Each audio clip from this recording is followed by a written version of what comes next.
I woke up long before the alarm clock rang.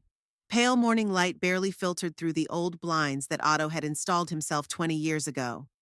Today, I turned 67. It was a strange feeling. It seemed like only yesterday that I had crossed the threshold of 50, and now here I was, a pensioner with years of service. I lay there for another 5 minutes, listening to the familiar sounds of water pipes and creaking floorboards in the empty house. These sounds used to annoy me, but now they were like company. My hand automatically reached for the pillow next to me.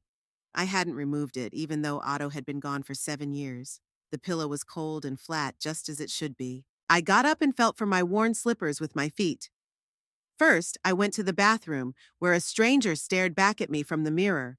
Gray hair pulled back into a messy bun, wrinkles around her eyes, pale lips. I had never been beautiful, but now I looked particularly haggard. However, today would be a good opportunity to tidy myself up. "Happy birthday, Agatha," I said to my reflection and smiled faintly. Pulling on an old robe, I went down to the kitchen. I made tea as usual. Strong, just the way Otto liked it. I still make it for two out of habit, then pour out half. It's silly, of course, but some rituals are hard to let go of. Sitting down at the table, I took out an old notebook with a worn cover and began to make a list of things to do for the day.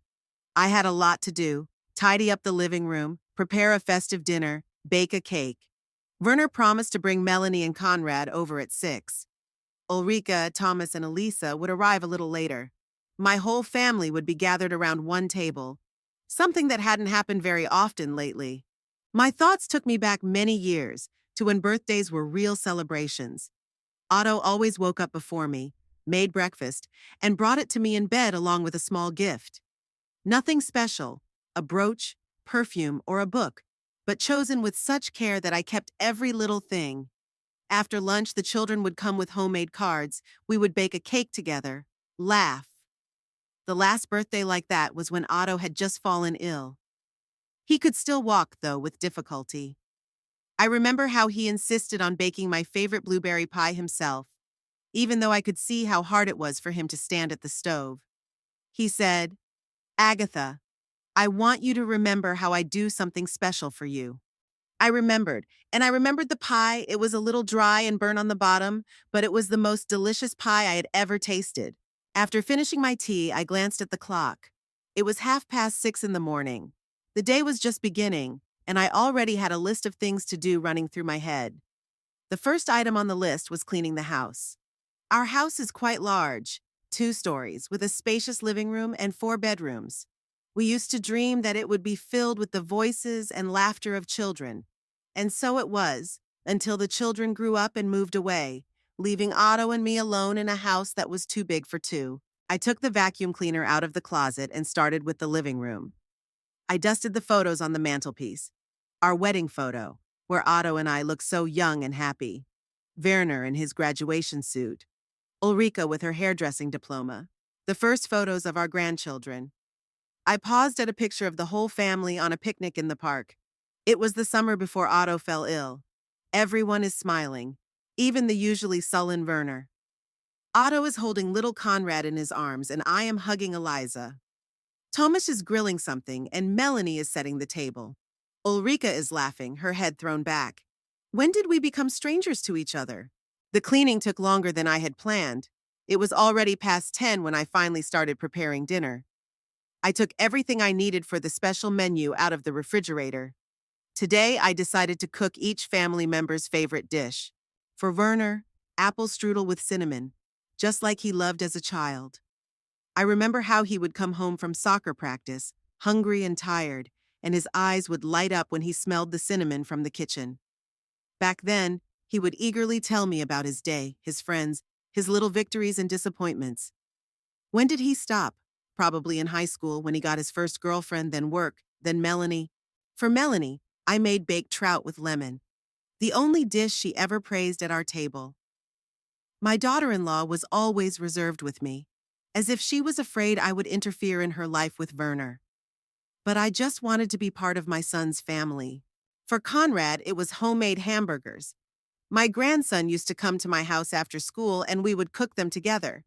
It was our secret from Melanie, who thought fast food was unhealthy. Conrad laughed when I tried to make a juicy patty, and then he taught me how to assemble the layers correctly. Now he rarely looks up from his phone when he comes to visit. For Ulrika, chicken noodle soup, which I used to make for her when she was sick as a child. My little girl was always sensitive and vulnerable.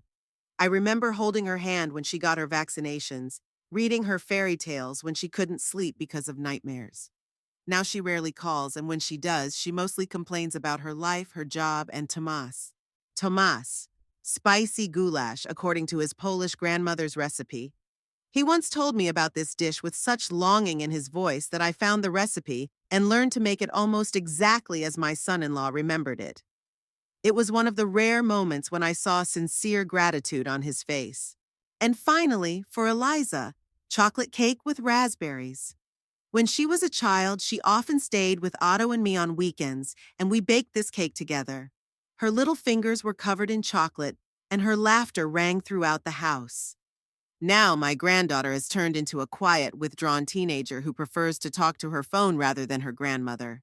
As I kneaded the dough for the strudel, I remembered how Werner came down with tonsillitis when he was 5. His fever lasted almost a week, and I didn't leave his bedside. Otto was working 2 shifts to pay the bills, and I'd just started working as a nurse at the local clinic. I had to take unpaid leave, the first of many times when my children needed me. Werner was so weak, with inflamed tonsils and parched lips. I wiped his forehead with a cool cloth, gave him medicine, and sang lullabies, even though I was exhausted. On the 5th day, he was finally able to swallow a little broth and smiled weakly. At that moment, I was ready to give everything in the world for that smile. Ulrika was completely different. Energetic, curious, always with a book in her hands. At 13, she broke her arm falling off her bike. Otto was away on business, and I had to take her to the hospital myself, leaving 16-year-old Werner at home alone. Then I sat with her at night because the cast itched and kept her awake.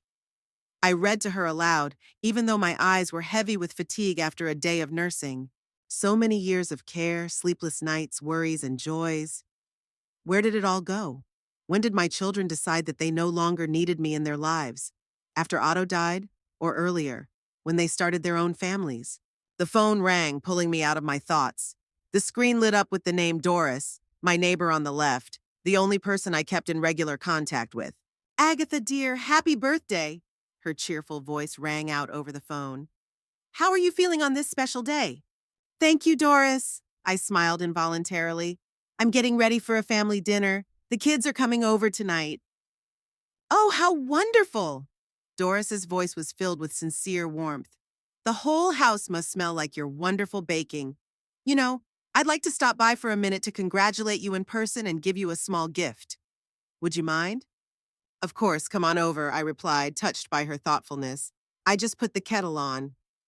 Doris appeared 10 minutes later, energetic despite her 73 years, wearing bright lipstick and a colorful blouse. She was holding a small box tied with a ribbon. "Here, this is for you," she said, handing me the gift. "It's nothing special, but it's from the bottom of my heart." Inside was a beautiful porcelain cup with a saucer and a bag of fragrant tea. "So that your mornings always start with something nice," Doris explained with a smile. We sat down at the kitchen table and I poured tea into the cups. Doris admired the smells coming from the oven and gladly accepted a piece of the still warm strudel. "It's been so long since I've had real Austrian strudel," she said with delight. "Only you know how to make it, Agatha." "It's my grandmother's recipe," I smiled. "She came from a small village near Vienna. She said the secret was to make the dough so thin you could read a newspaper through it." "Do your children appreciate it?" Doris asked, looking at me intently. I looked away. Werner loved strudel when he was a child. Now, I don't know. He rarely talks about what he likes. Doris nodded understandingly. "Children grow up and forget what their parents went through to raise them." My Philip also calls once a month, and only if I remind him. But when he was little, he never left my side. I listened to Doris and thought about how similar our stories were. Only her son lives in another state, and my children live in the same city, just a 20-minute drive away. And yet it feels like there's an ocean between us. "But today is your day, Agatha," Doris said, as if reading my mind. "And I want you to enjoy it. No matter how many years go by, a birthday is always a special day." After Doris left, I went back to my preparations. The chocolate cake for Eliza turned out especially beautiful. 3 layers of sponge cake layered with raspberry jam and chocolate cream, decorated with fresh berries and chocolate shavings. I spent almost an hour piping patterns around the edges with the cream. The cake looked like a picture in a cookbook. Covering the table, I took out my best tablecloth, a linen one with embroidery around the edge, a wedding gift from Otto's mother. We only used the porcelain plates with gold rims on special occasions. The crystal glasses sparkled in the afternoon sun. I set the table, neatly folded the napkins, and placed an arrangement of autumn flowers in the center, which I had picked from the plants in my small garden behind the house. The table was set for 8 people. 6 of my relatives and 2 empty seats. One was for Otto, out of old habit. The second was for myself. I always sat at the edge so that it would be easier to get up and serve the dishes. When I finished setting the table, I went upstairs to change. I opened the wardrobe and spent a long time choosing what to wear. I settled on a dark blue dress that I had bought 3 years ago and never worn. There had never been a suitable occasion. After taking a shower, I styled my hair as Ulrika had taught me when she was still interested in my appearance, and applied a little makeup. The mirror reflected a woman who was no longer young but well-groomed, with a straight back and sad eyes. Returning to the kitchen, I checked all the dishes one last time. The strudel smelled of apples and cinnamon. The golden-crusted trout was waiting in the oven. The hamburger patties were ready. All that was left was to fry them before the guests arrived. Chicken soup with homemade noodles was simmering on low heat. The goulash had acquired a rich color and the right consistency. The cake stood proudly on a special stand. I stood in the dining room doorway admiring the perfectly set table. A thought flashed through my mind about how much work had gone into this evening and how little attention my guests would probably pay to it. But I pushed the thought away. Today was a special day. Maybe this time everything would be different. The clock in the living room struck 5. There was an hour left before the family arrived. I sat down in the armchair by the window, the one where Otto liked to sit and read the newspaper in the evenings, and closed my eyes. I was ready to meet my family. I sat in Otto's armchair by the window until the clock in the living room struck 5:30. It was time to finish the last preparations. Getting up, I glanced around the dining room once more. Everything looked perfect. Now I had to take care of the living room, where the family would most likely gather before dinner. After fluffing the cushions on the sofa, I straightened the coffee table and put away the morning newspaper. I took the family photo albums, which were usually kept in the cupboard, and laid them out on the coffee table. Perhaps the grandchildren would be interested in looking at the old pictures. Although the last time I suggested that Conrad look at photos of his father as a child, he just rolled his eyes and went back to his phone. Opening the sideboards in the living room, I took out a box of board games. My children and I used to play Monopoly and Scrabble a lot. Otto was a master of difficult words in Scrabble. His vocabulary always amazed us. Melanie and Tomas also used to enjoy joining in when they first came to live with us. Now, however, everyone preferred to bury themselves in their phones. I glanced at the clock. It was almost 6, and there was no sign of Werner. Had he forgotten? I picked up the phone and dialed his number. 3 rings, 4. On the 5th ring, he finally answered. "Yes, Mom?" His voice sounded irritated and tired. "Werner, hello." I tried to sound cheerful. "Do you remember that we agreed to have dinner together tonight? Melanie, Conrad, and I are expecting you at 6. There was a short pause on the other end. "Oh, yes, your birthday." There was no hint of warmth in his tone. "We remember, but we might be a little late. Melanie has a late shift at the supermarket today, and I have to pick up Conrad after his practice." "That's okay," I replied, trying to hide my disappointment. "I've got everything ready, so come when you can. I made your favorite apple strudel." "Thanks, Mom, but you know I've been on a diet for 3 months now," he said impatiently. "Okay, we'll be there around 7. I have to go." Without waiting for my answer, he hung up. I stared at the phone in my hand and remembered how little Werner couldn't fall asleep until I read him a story. How tightly he hugged me with his little arms when I came home from the night shift. "Mommy, I missed you so much," he would say, burying his nose in my neck. When did that enthusiastic adoration turn into cold alienation? It probably started when Werner turned 14. He suddenly became withdrawn, irritable, and locked himself in his room for hours. I tried to talk to him, but he just snapped, "Leave me alone, Mom, I'm not a kid anymore." Otto said it was normal, that all boys go through it. But then Werner got involved with a bad crowd and started skipping school. One night, the police called to say he had been arrested for disorderly conduct. Otto was furious, and they had a big fight. After that, Werner seemed to withdraw even more. He barely finished high school and refused to go to college, even though Otto and I had been saving money for his education. He got a job as a truck driver, then met Melanie, married early at 21. She was 3 years older and worked as a cashier at the same supermarket where she still works today. Tall, loud, with dyed white hair and bright lipstick. I remember Otto whispering to me at their wedding, "That's not the kind of daughter-in-law I had in mind for our son." But of course, we didn't say anything out loud. The main thing was that Werner was happy. Exhaling, I dialed Ulrika's number. My daughter answered almost immediately. "Mom? Is something wrong?" Her voice sounded alarmed, as if I could only call with bad news. "No, dear, everything's fine," I hastened to reassure her. "I just wanted to check what time you're coming over today."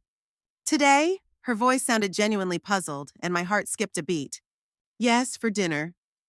We agreed last Sunday when you came by to pick up your old things from the attic," I reminded her, trying to keep my voice steady. "Today is my birthday." "Oh, Mom, I'm so sorry. It completely slipped my mind." Ulrika laughed nervously. "I've had such a crazy day at work, but we'll definitely be there. What time are you expecting us?" "7 would be great. Werner and his family are coming too," I said, trying to sound cheerful and confident. "Okay, I'll tell Thomas to pick up Eliza from school early. She has extra math class until 8, but I think she can skip it just this once." "Thanks, sweetie. I made your favorite noodle soup." "Oh, Mom, you know I'm on a gluten-free diet." Her voice took on a familiar tone of irritation. "That's okay. I'll just eat something else, okay? I have to get back to work. See you tonight." And she hung up without waiting for my reply. I slowly sank down onto the sofa. They had both forgotten, Werner and Ulrika, my birthday, which I had reminded them about less than a week ago. 67 isn't such a big deal, of course, but still. When exactly did my children stop considering my birthday important? It probably started after Otto fell ill. All our savings went to his treatment. Operations, medications, special equipment for the house. The children visited their father, of course, but the main burden of caring for him fell on my shoulders. The 3 years between his diagnosis and his death were the hardest of my life. I slept in fits and starts and learned to change IVs and give injections as well as a professional nurse, even though I had long since left my job at the clinic. Werner suggested hiring a nurse, but we didn't have the money, and he refused to help, saying he was too busy at work. Ulrika sometimes came on weekends, but she quickly grew tired of seeing her sick father and ran away under the pretext of urgent business. Thomas avoided our visits altogether at that time, as if he were afraid of being infected. After Otto's death, the children began to visit even less often. It was as if without him, I had become less important in their lives. At first, they called every week to ask how I was doing. Then the calls became monthly, and visits were only on major holidays or when they needed something. I looked out the window at our small but well-kept garden. Otto loved to work with plants. Every spring, he planted new flowers, trimmed the bushes, and took care of the lawn. Now I did that, even though gardening had never been my hobby. But I felt it was important to keep the garden the way my husband loved it, just as it was important to keep the house. This house, Otto and I bought it 35 years ago when we first moved to Albuquerque. It was a 2-story house with 4 bedrooms, a spacious living room, and a cozy kitchen.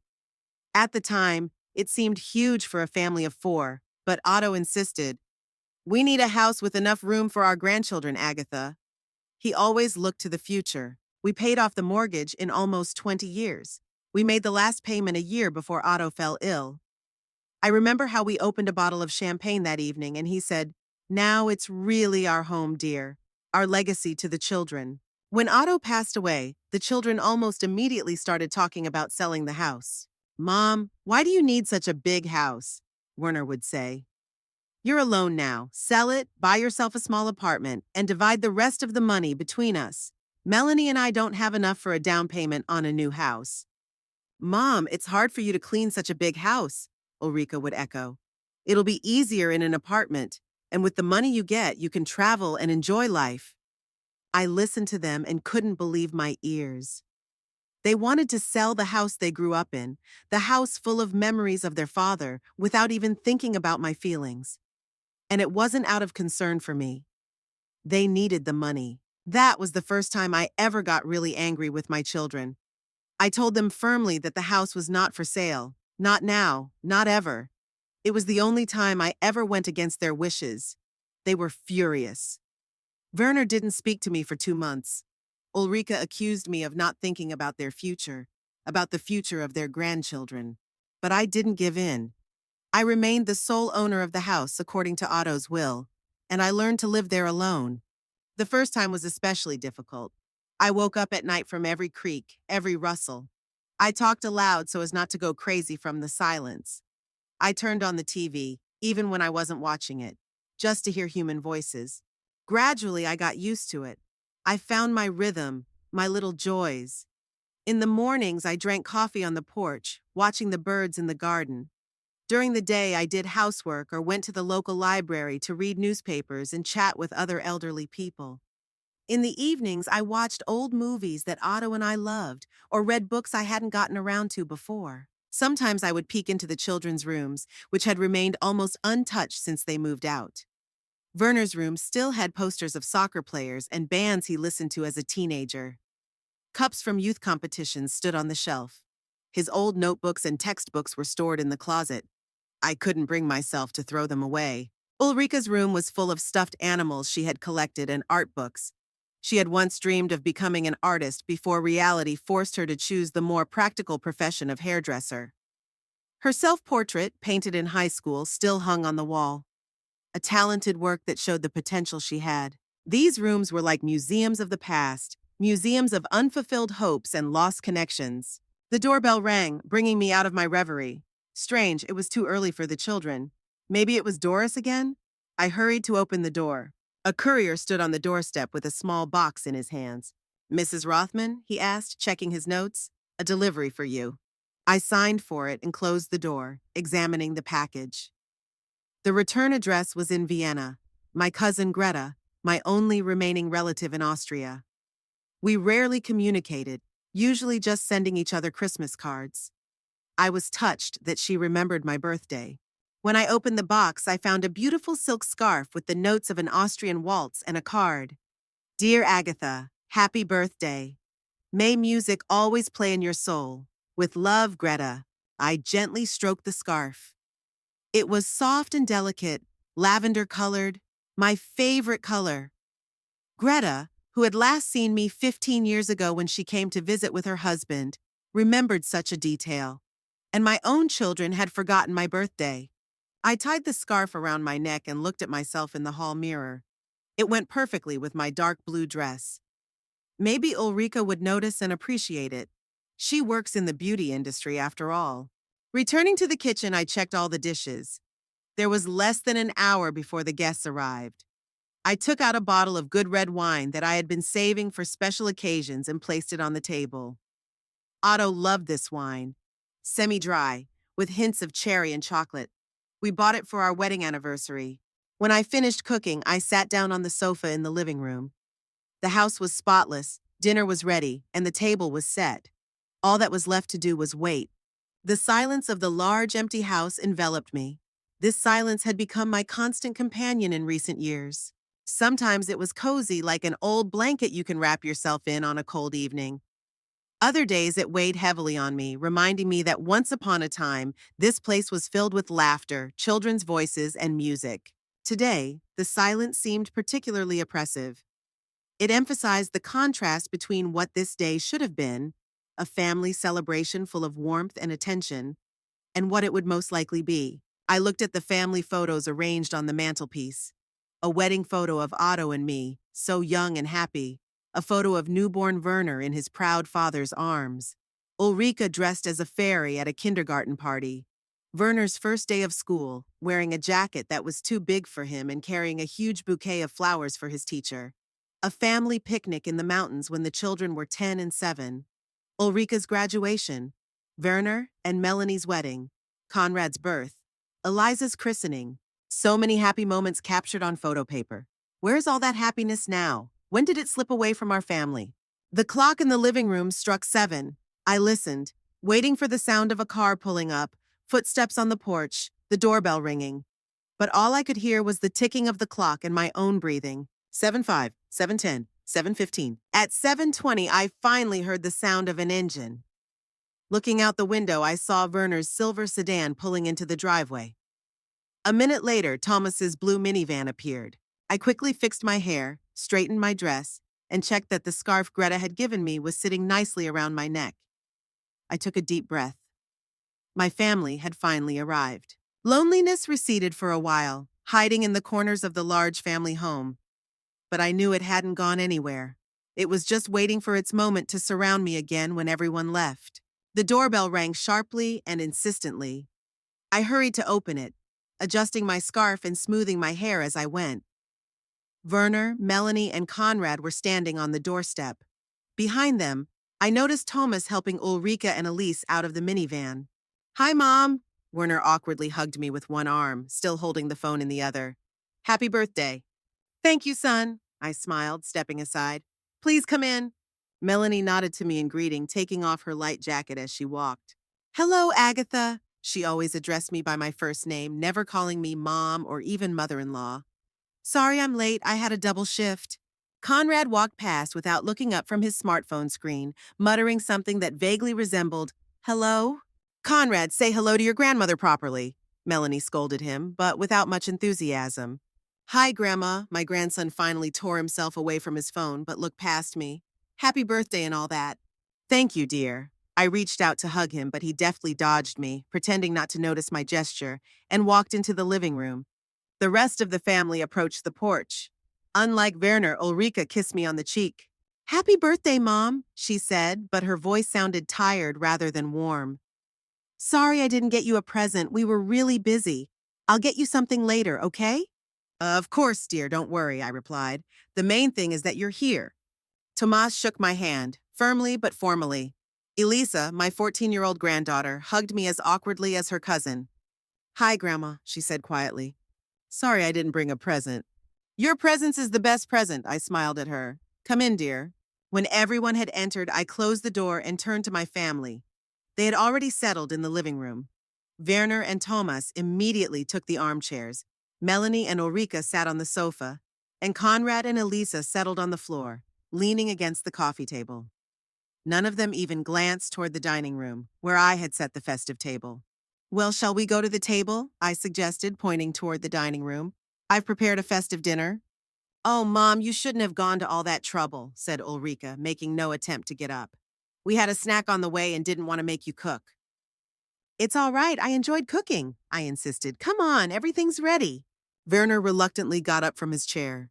"All right, I'll go see what Mom has prepared," he said, and headed for the dining room. A few seconds later, he returned with a plate on which he placed a piece of strudel and some trout. "Wow, strudel," he said, sitting back down in his chair. "I thought you didn't make it anymore." "I made it especially for you," I replied, watching him settle down with his plate. "But maybe we should all sit down at the table together? I said it nicely." "We're fine here, Mom." Werner waved her off. "No need to stand on ceremony." One by one, my family members got up, went to the kitchen or the dining room, helped themselves to food, and returned to the living room.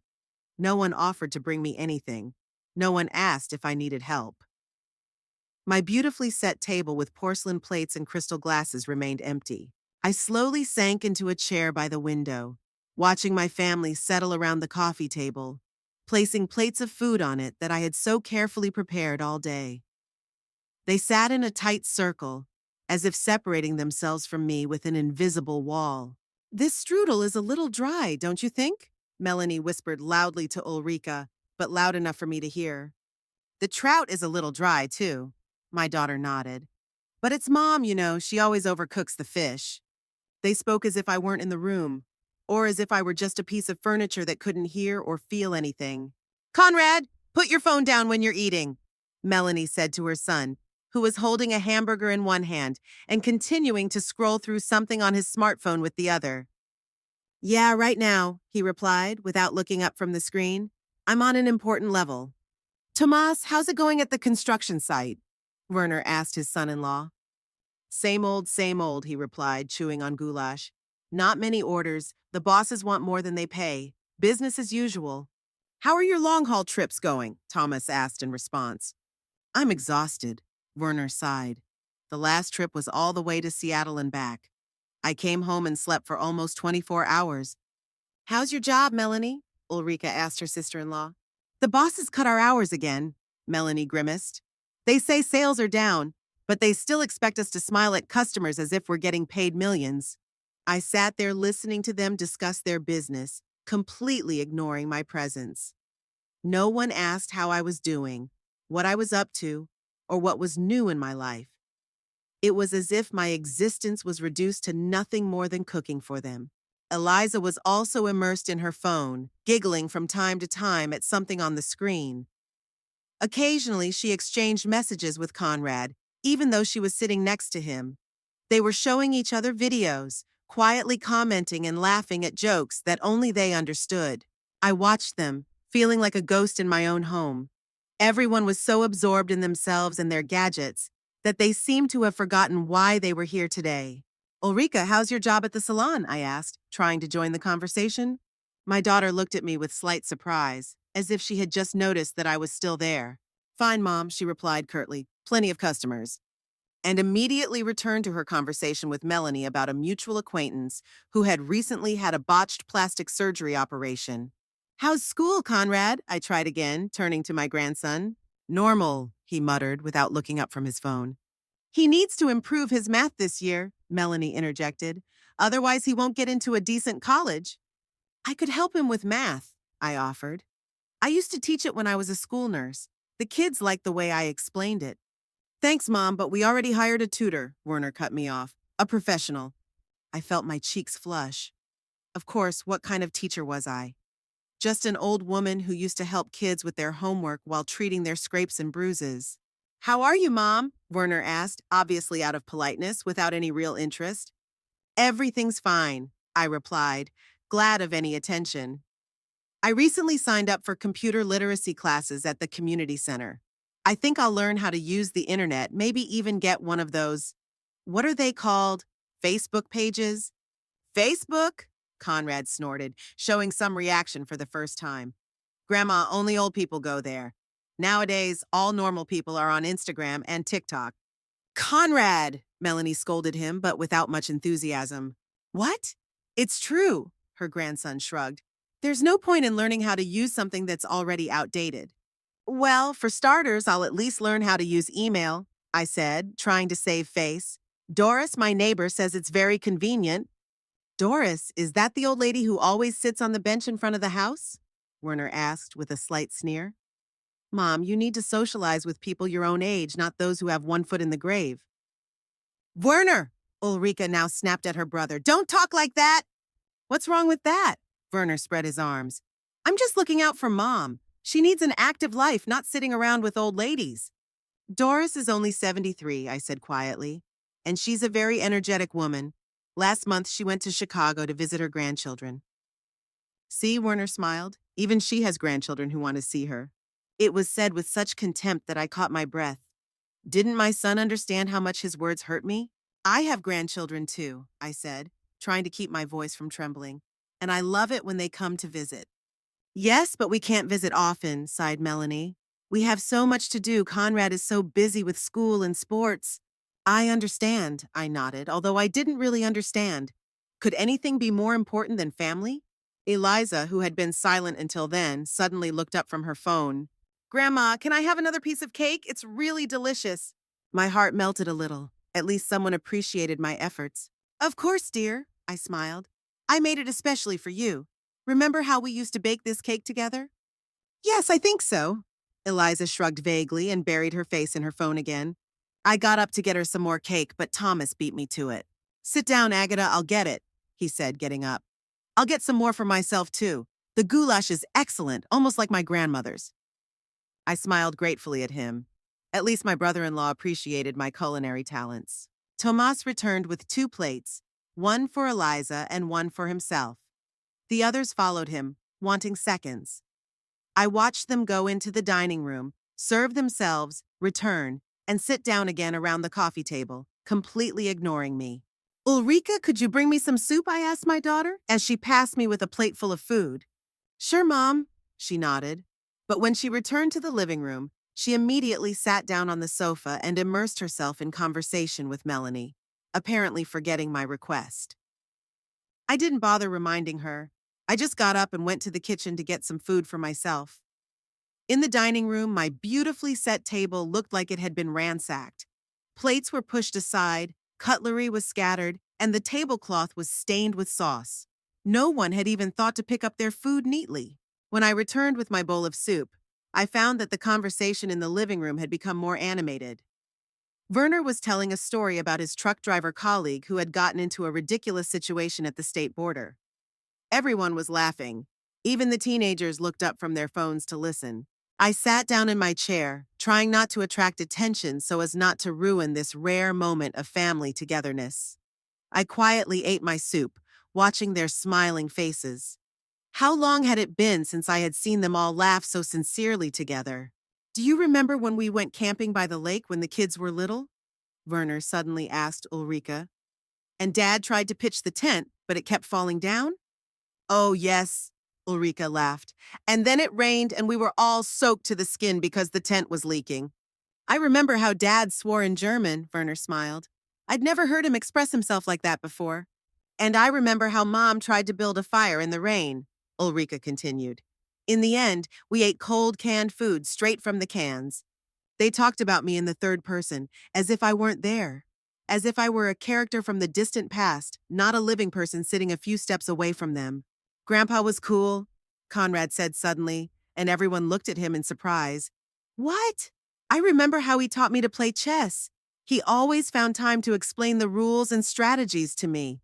My heart ached. Conrad had hardly spoken about Otto since he passed away. My grandson was very young when his grandfather died. Yes, your dad loved you guys very much, I said quietly. He always said that grandchildren were a double blessing, joy without responsibility. No one responded to my words. The conversation smoothly moved on to other topics: work, school, the latest city news. Once again, I found myself left out of their conversation. The clock in the living room struck 9. We had been sitting there for almost 2 hours, but no one even remembered my birthday, offered a toast, or gave me a card. The family dinner turned into a regular get-together where I was not the birthday girl, but just the cook and the hostess. Mom, do you have anything for dessert besides cake? Werner asked, rubbing his stomach. How about ice cream? There's vanilla in the freezer, I replied. I can get it. Don't worry, I'll get it, Werner said, getting up and heading for the kitchen. He returned with a large bowl of ice cream and began handing it out to everyone. He didn't offer me any. By the way, Mom, Ulrika suddenly remembered me. Have you thought about selling the house after all? It's too big for you alone, and it must be difficult to maintain. We've already talked about this, Ulrika, I shook my head. I don't want to sell the house. But why? She insisted. You could buy a smaller apartment closer to the center. There are shops nearby and a hospital if you need one. And Thomas and I really need the money for a down payment on a house, she added quietly. We found a great option in a nice neighborhood, close to a good school for Eliza. So that was it. Again, the conversation was about selling the house, and again it was about money. This house is all I have left of your father, I said firmly. I won't sell it. But Mom, be reasonable, Werner interjected. You're 67 years old. Who's going to take care of such a big house? Who's going to climb the stairs when your knees start hurting more? I'm managing, I replied, trying to sound calm, and I'll manage as long as I can. Stubbornness won't help you when you can't take care of yourself, Werner shook his head. We're just thinking about your future. And about your children's future, I added quietly. What's wrong with that? Ulrika snapped. Isn't it natural to care about your children? Just like I cared about you, I nodded. But I never asked you to give me anything that was precious to you. An awkward pause ensued. Werner and Ulrika exchanged glances. Melanie demonstratively began checking something on her phone. Thomas studied the pattern on the carpet with exaggerated interest. Conrad, who had been engrossed in his smartphone until that moment, suddenly looked up and scanned the room. His gaze moved from his parents and aunt to me, sitting alone in the armchair by the window, and back to the noisy group around the coffee table. "Grandma," he said suddenly, and everyone fell silent. "Aren't you bored celebrating alone?" His words hung in the air like a thunderclap. I felt all eyes turn to me. There was no malice in Conrad's voice, rather sincere childlike bewilderment. But that didn't make his question any less painful. "Conrad!" Melanie hissed at him. "Don't be silly." "Why not?" He shrugged.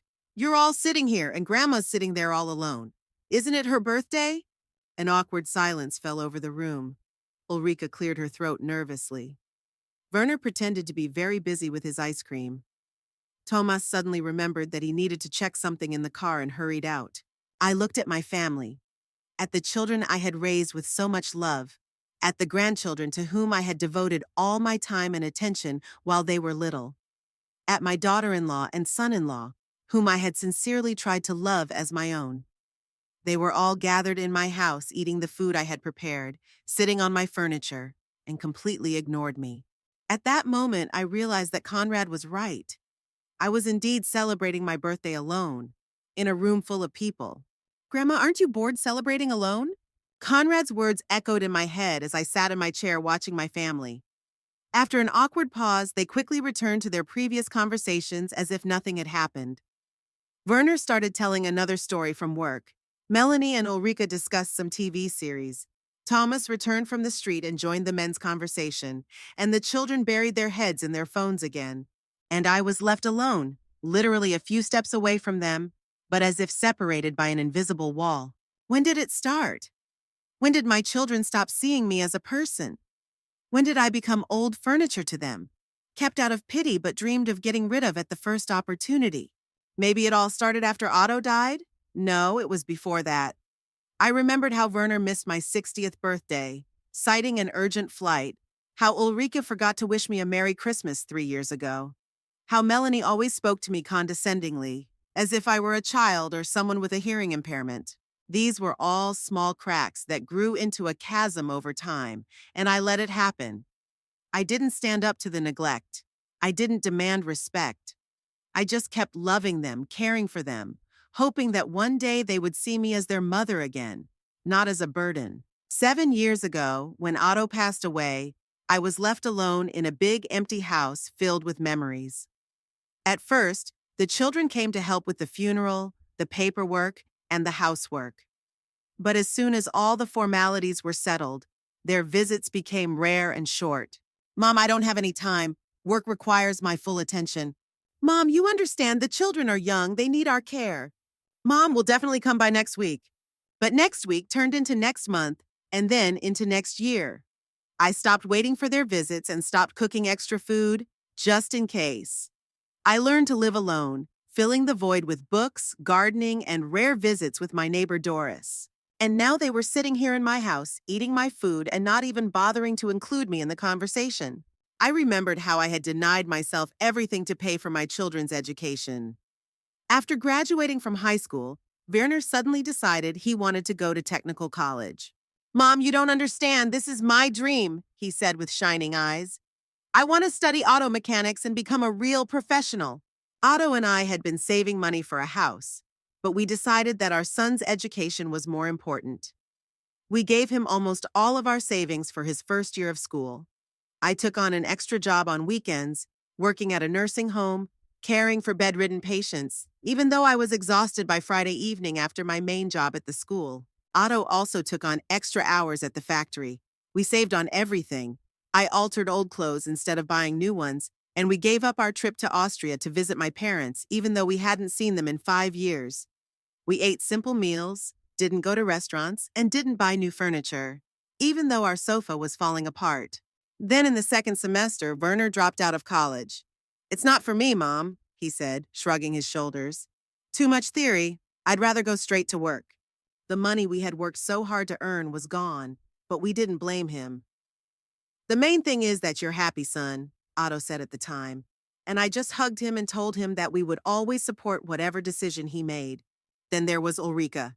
She dreamed of becoming an artist and attending art college in Santa Fe. She had talent, all her teachers said so.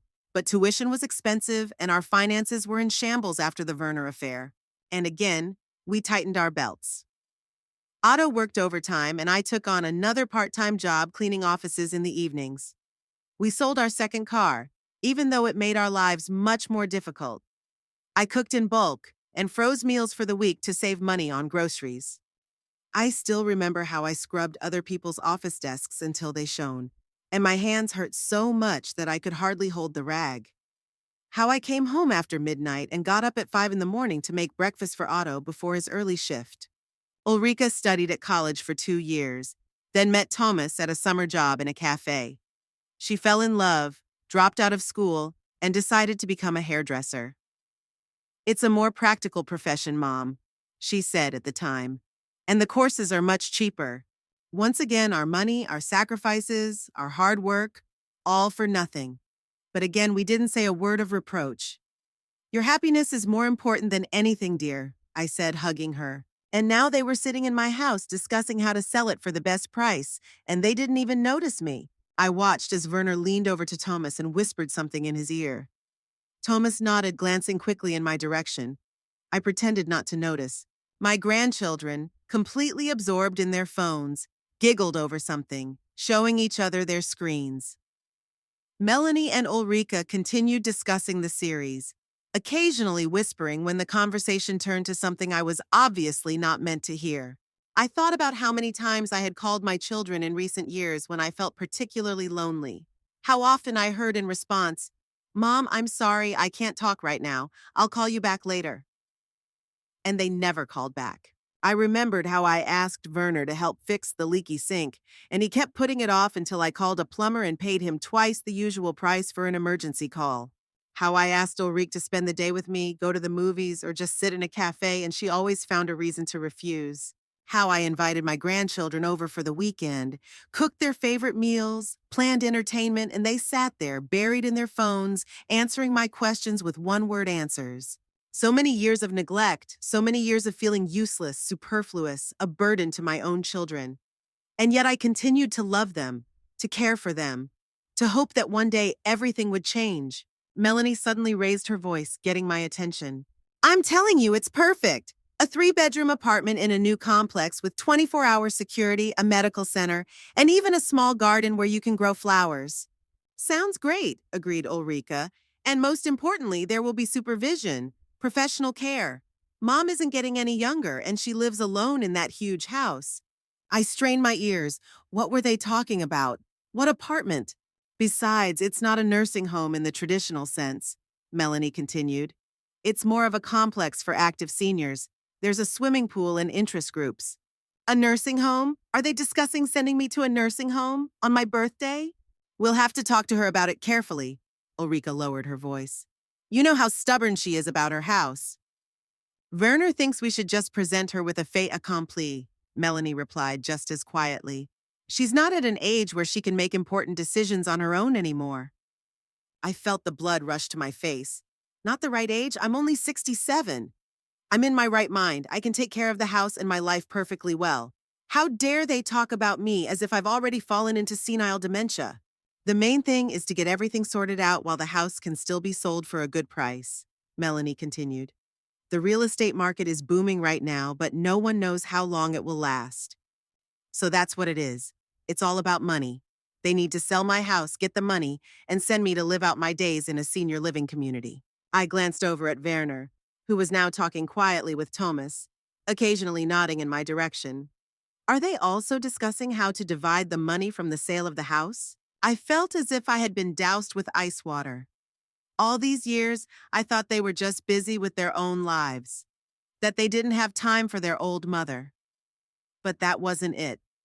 They were just waiting for the moment when they could get my house. I remembered how, after Otto's death, Werner started talking about selling the house the very next day after the funeral. "Mom, it'll be hard for you on your own," he said with feigned concern. "So many memories, so much work around the house. Sell it and buy yourself something smaller." I refused then, and he backed off. But now, apparently, they had decided it was time to take more decisive action. I looked at the clock. It was almost 10 o'clock at night. They had been sitting in my house for over 3 hours, eating my food, planning how to get rid of me, and they hadn't even bothered to wish me a happy birthday in a normal way. Ulrika suddenly raised her voice, addressing me. Mom, don't you want to open a bottle of wine? You must have something special for a day like this. I almost laughed at the absurdity of the situation. They had ignored me for 3 hours, and now they remembered the wine. Of course, dear, I replied, trying to make my voice sound normal. There's a bottle of good red wine in the kitchen cupboard. I'll get it, Thomas volunteered, getting up. He returned with the bottle and glasses and poured wine for all the adults. Conrad asked for Coke, and Elisa asked for orange juice. How about a toast, suggested Ulrika, raising her glass. To Mom! They all raised their glasses, smiling at me. Such fake smiles. They had just been discussing how to put me in a nursing home, and now they were pretending to celebrate my birthday. To Agatha, said Melanie, and it sounded so formal, as if she were making a toast to a colleague she didn't know very well. To Grandma, the grandchildren chimed in, looking up from their phones for a second. I raised my glass to my lips but couldn't take a sip. My throat was tight with hurt and anger. By the way, Mom, Werner suddenly looked at me with feigned concern. The guys and I were thinking, it must be hard for you living alone in such a big house, right? We found a great place specifically for seniors. It has everything you need, including social activities and care. That was how they had decided to proceed. Straight to the point, without even trying to be tactful. Thank you for your concern, son, I replied, surprised at how calm my voice sounded. But I'm happy in my house. Mom, you have to be realistic, Ulrika interjected. You're 67. You're managing now, but what about in 5 years, in 10? Who's going to take care of you? Certainly not you, I thought, but said aloud. I'll think about your suggestion. Great, Werner beamed. I'll call the complex tomorrow and find out all the details. They can arrange a tour for you. Melanie and I can help you find a real estate agent to sell the house, Ulrika chimed in. We have a great contact who will find a buyer quickly. They had already planned everything. It didn't even occur to them to ask what I wanted. To them, I was no longer a person with my own desires and rights. I was just an old woman who needed to be gotten rid of so they could get her house. At that moment, something broke inside me. It was as if the last thread connecting me to the illusion of a loving family had snapped. I looked at them with new eyes and saw not beloved children and grandchildren, but strangers who were using me for their own gain. All these years I thought they were just busy, that they had their own lives, that they couldn't give me as much attention as I wanted. I made excuses for them, convinced myself that they still loved me, just in their own way. But today, on my birthday, they showed their true colors. They came without gifts, without flowers, without even a card. They ate my food but didn't sit down at the table with me. They talked about me in the third person, as if I weren't there. And now they openly discussed how to get rid of me and get my house. What struck me most was how easily they did it, without a hint of embarrassment or guilt, as if it were the most natural thing in the world to send their mother to a nursing home to take possession of her property. We could go there next weekend, Werner continued to make plans. See what's what. I've already seen photos on the internet. It's very nice. Yes, and the rooms are spacious, Ulrika agreed, with balconies overlooking the park. And most importantly, there's round-the-clock supervision, Melanie added. If anything happens, a nurse will be there in a minute. They talked about it with such enthusiasm, as if they were doing me the greatest favor. As if sending me to a senior living facility was an act of love and care, not an attempt to get rid of a burden.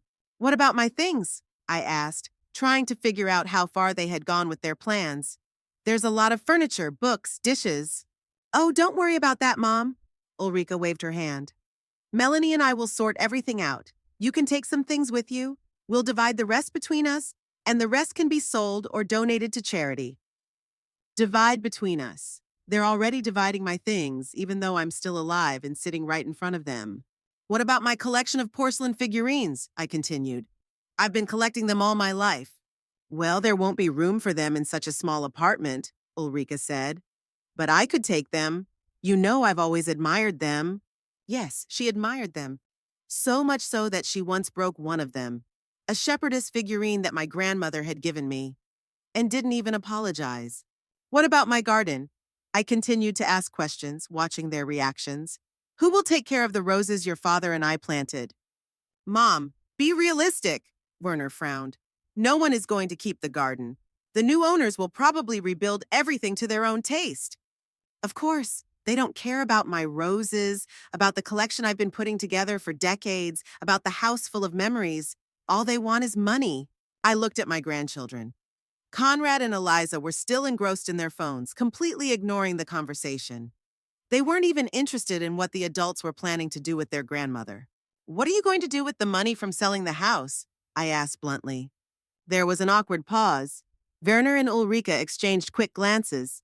Well, most of it will go toward paying for your living expenses at the retirement community, Werner finally said. It's not cheap, you know. And the rest? The rest?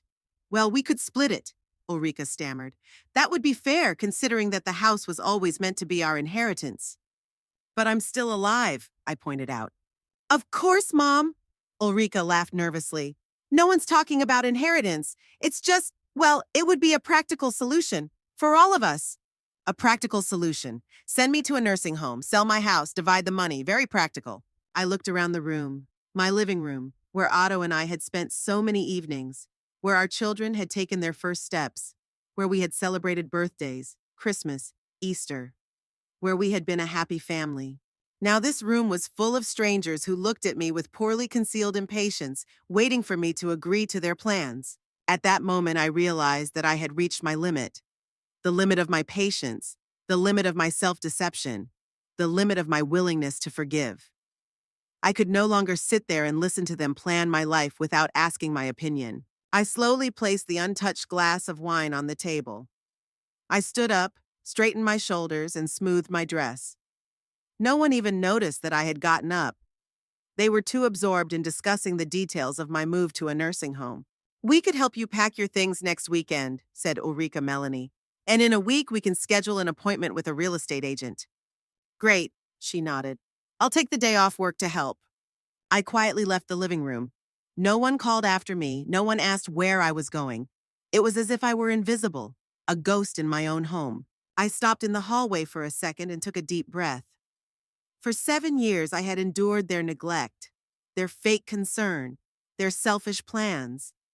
For 7 years, I had pretended that everything was fine, that I understood how busy they were, that I wasn't hurt by the forgotten birthdays and missed phone calls. But today they crossed the line, and I finally decided to fight back. Leaving the living room, I stopped in the hallway. The voices of my children and their spouses reached me muffled, as if through cotton wool. They continued to discuss my future without me. I leaned against the wall and closed my eyes. An unfamiliar feeling grew in my chest, a mixture of anger, resentment, and some kind of cold determination. This feeling was new to me, accustomed as I was to giving in, forgiving, and understanding. I slowly moved down the hallway, not to my bedroom, as they would probably think if they even noticed my absence. No, I was heading for an inconspicuous door under the stairs that led to the basement. Otto always joked that this door looked like the entrance to a fairy tale cave. He even nailed a small copper plaque to it with the inscription Gnome Treasure Chamber, for Werner and Ulrika when they were little. The plaque was now tarnished, but it still hung in its place. I ran my fingers over the engraved letters, and memories came flooding back. Otto went down to the basement every Saturday to check the boiler and make sure everything was working properly. A house is a living organism, Agatha, he used to say. You have to take care of it like a member of the family. After he died, that responsibility fell to me. I learned how to change the filters in the boiler, check the pipes, and clean the ventilation system. I did it for Otto, for his memory, for the house we loved so much. Descending the creaky wooden steps, I turned on a dim light bulb. The basement was clean and tidy. I kept it that way, just like the rest of the house. Along the walls were shelves with canned goods that I prepared every fall, boxes of seasonal items, and Otto's tools, all in perfect order. I walked over to the electrical panel in the far corner of the basement. Otto had taught me how to use it in the early years of our life here. You never know when you'll need to turn off the electricity, Agatha. It's better to be prepared for anything. He was a practical man, my Otto. I opened the metal door of the panel. Inside were rows of circuit breakers. Each one was labeled in Otto's neat handwriting. Kitchen, living room, bedrooms, outdoor lighting. General, my hand froze for a second over the main switch.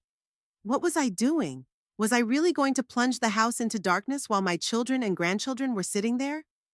Part of me, the soft, yielding Agatha who had always put the wishes of others before her own, hesitated, but another part, new and determined, pushed my hand down.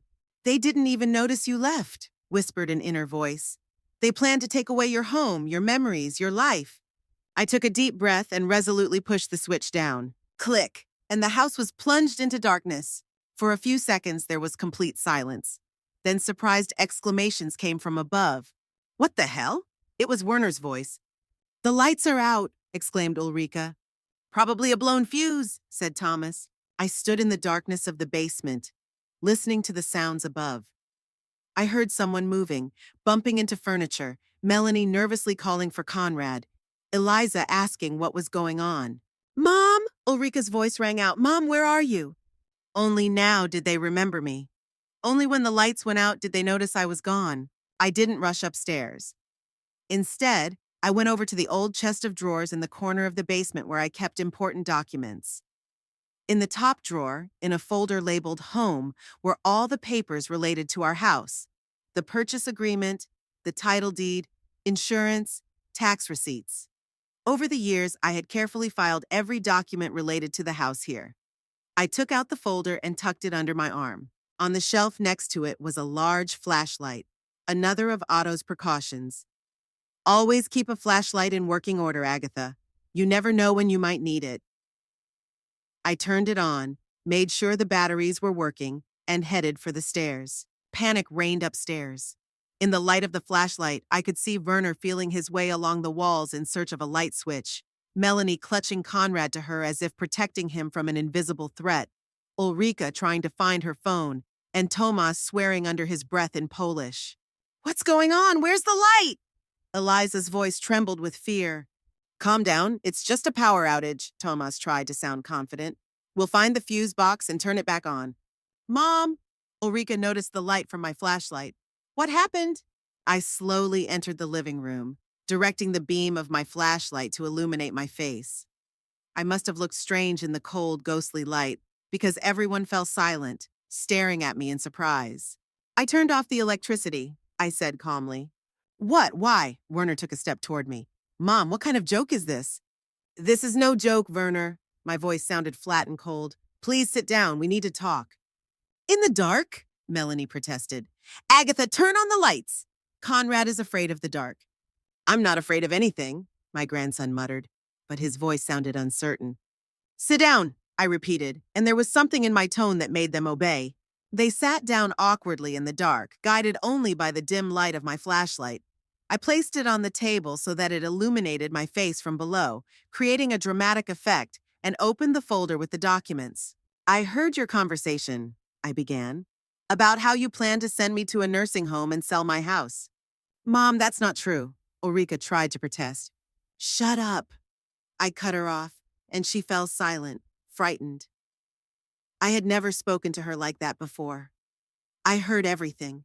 How you planned to divide the money, how you were going to dispose of my things, how you decided my fate without even asking my opinion. A heavy silence hung in the air. I couldn't see their faces in the darkness, but I could feel their tension. And I've decided to remind you of something, I continued, taking the most important document out of the folder. This house belongs to me, only me. According to your father's will, I am the sole owner of this house, the land, and everything on it. I turned on my flashlight and illuminated the document, the deed with my name on it. You cannot sell this house without my consent. You cannot send me to a nursing home against my will. You cannot dispose of my belongings while I am still alive. Mom, we're just worried about you. Werner's voice sounded insincere even in the dark. We want you to be safe, looked after. Stop lying, I interrupted him again. You're not worried about me. You're worried about the money you can get for the house. You came to my birthday without gifts, without cards, without a single kind word. You sat at a separate table, ignored me all evening, talked about me in the third person as if I weren't there. And then, right in front of me, you started discussing how to get rid of me and get my house. I heard Eliza sobbing quietly in the dark. I don't know if she felt sorry for her grandmother or if she was just scared in the dark. But today I realized something important, I continued. I realized that I don't have to put up with your neglect. I don't have to give you what belongs to me. I don't have to pretend that everything is fine when you treat me like a burden. I took another document out of the folder and shone the flashlight on it. This is the utility bill. It's in my name. I pay for the electricity, water, and gas, and I can turn them off at any time. Mom, what are you doing? Ulrika's voice was filled with fear. Why are you putting on this show? This isn't a show, Ulrika, I replied. This is reality, a reality in which I will no longer silently endure your disrespect. I paused to let them take in what I had said. In the darkness, all I could hear was their breathing, rapid and tense. Now I'm giving you a choice. My voice was firm and resolute. Either you start treating me with the respect I deserve as your mother and grandmother, or I'm kicking you out of my life, completely and irrevocably. Kicking us out? Werner asked incredulously. What do you mean? I mean that this house belongs to me, and I decide who can come in, I replied. If you can't respect me, if you only come here to eat my food and discuss how to get my property faster, then you are no longer welcome here. You can't forbid us from seeing you, Ulrika protested. We're your children. I can, I replied calmly, and I will if you don't change your attitude. That's blackmail, Werner exclaimed. No, son, it's not blackmail. I shook my head, even though they couldn't see it in the dark. These are boundaries, something I never had with you. I always let you do whatever you wanted. I always forgave you, always understood, always gave in. But that's over now. I paused again. In the darkness, someone, Melanie, I think, coughed nervously. Starting today, I continued, we have new rules. If you want to come to this house, you will show respect. You will call ahead. You will bring with you not only your appetite, but also a kind word. You will ask about my day, my interests, my feelings. You will remember my birthday not because I remind you, but because it is important to you. And if we don't agree, Werner's voice sounded defiant. Then you will never set foot in this house again, I replied firmly. I'll change the locks, disconnect your phones, and cut you out of my life just as you tried to cut me out of yours. You won't do that, Werner tried to sound confident, but I heard a note of doubt in his voice. You love us too much. Yes, I love you, I agreed. But that doesn't mean I have to let you treat me like I'm disposable. Love shouldn't be humiliating, Werner, and my love for you will no longer come at the price of my dignity. A heavy silence hung in the room. I could hear Elisa continuing to sob quietly, Conrad drumming his fingers nervously on the armrest, Thomas and Melanie shifting awkwardly in their seats. What now? Ulrika finally asked. Are we supposed to sit here in the dark until we agree to your terms? No, I shook my head. Right now, you will all get up and leave, all of you. And tomorrow, each of you will decide for yourselves whether you are ready to treat me with the respect I deserve. And if the answer is yes, you will call me and tell me so, and then you will prove it with your actions. You're kicking us out? Werner asked incredulously. Now in the middle of the night? It's only 10 o'clock, Werner, I replied. You're all sober and able to drive. Conrad and Eliza aren't little children. They'll be fine. So yes, I'm asking you to leave now. But how are we supposed to pack our things in the dark? Melanie asked practically. I handed her a flashlight. Here, use this. I have another one upstairs. When you're done, leave it on the porch. They began to awkwardly get up and gather their coats and bags. I could hear them talking in hushed voices, Ulrika asking Tomas if he had seen her phone, Melanie scolding Conrad for leaving his jacket somewhere in the house. I stood motionless, holding the folder with the documents, feeling a strange calmness. For the first time in many years, I was not acting as others expected me to, not as it was convenient for others, but as I thought was right. Werner approached me, his face dimly visible in the glow of the flashlight Melanie was holding. Mom, you can't just kick us out, he said, and in his voice I heard the confusion of a little boy who didn't understand why he was being punished. We're a family. Yes, Werner, we are a family, I replied, but in recent years you haven't behaved like a family. You've behaved like strangers who tolerate me out of politeness and self-interest, and today you've crossed the line. Mom, Ulrika began, moving closer. No, Ulrika, I shook my head. Not now. Right now, I want you to leave and think carefully about how you've treated me all these years. And if you decide you want to change, I'll wait for your call. They slowly moved toward the exit, lighting their way with a flashlight. I heard the front door open, the sound of them walking down the porch steps, and the engines of their cars starting. A few minutes later, everything was quiet. They were gone. I was left alone in the dark house. Without turning on the lights, I went up to my bedroom, where I kept a second flashlight in my bedside table drawer. I turned it on and sat down on the bed. The silence of the house enveloped me, but now it didn't seem oppressive. Rather, it was the silence of liberation, the silence after a long suppressed cry. I didn't know if my children would call me tomorrow. I didn't know if they were ready to change for the sake of our relationship.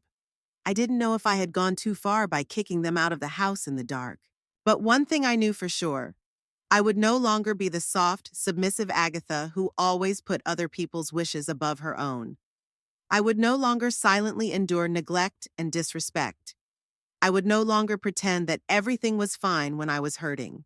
Today, a new Agatha was born inside me, one who knows how to stand up for herself, who knows her worth, who isn't afraid to be tough when she needs to be. I walked over to the window and pulled back the curtain. Moonlight streamed into the room, casting silver patterns on the floor. It was strange. The world around me hadn't changed, but I had.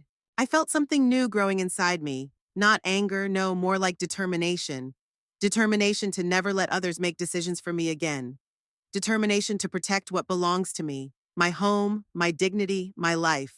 Going back down to the living room, I walked past the plates and glasses scattered in haste. I didn't feel like cleaning them up now. I sank into my armchair by the window, still holding the flashlight. Its cold light fell on my hands, old hands with protruding veins and age spots, hands that had cared for others for so many years without asking for anything in return. I turned off the flashlight. Darkness enveloped me, but there was no fear in it, only peace and a strange new feeling of strength. I smiled in the darkness. Who would have thought that at 67 I could change so much? Who would have thought that instead of bitterness and resentment, I would feel liberation? Strange, but at that moment I was grateful to my children. Grateful that they had pushed the situation to the limit. Grateful that they had forced me to do what I would never have dared to do on my own. Stand up for myself. The cruelty I showed today when I kicked them out of the house was not normal for me.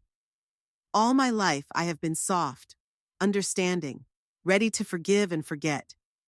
But sometimes cruelty is the only way to protect yourself. Sometimes you have to be cruel so that others understand that you are not an empty space, a piece of furniture, or a bargaining chip. And that cruelty awakened a new strength in me. A strength that had always been there but had been dormant, hidden behind years of self-sacrifice and compromise. Tomorrow I might turn the electricity back on. I might even pick up the scattered plates and glasses. I might even call my children myself if they don't dare to take the first step.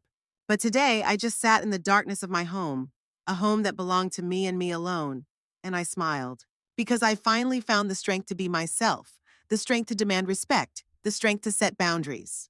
Cruelty awakened a new strength in me, and that strength was beautiful.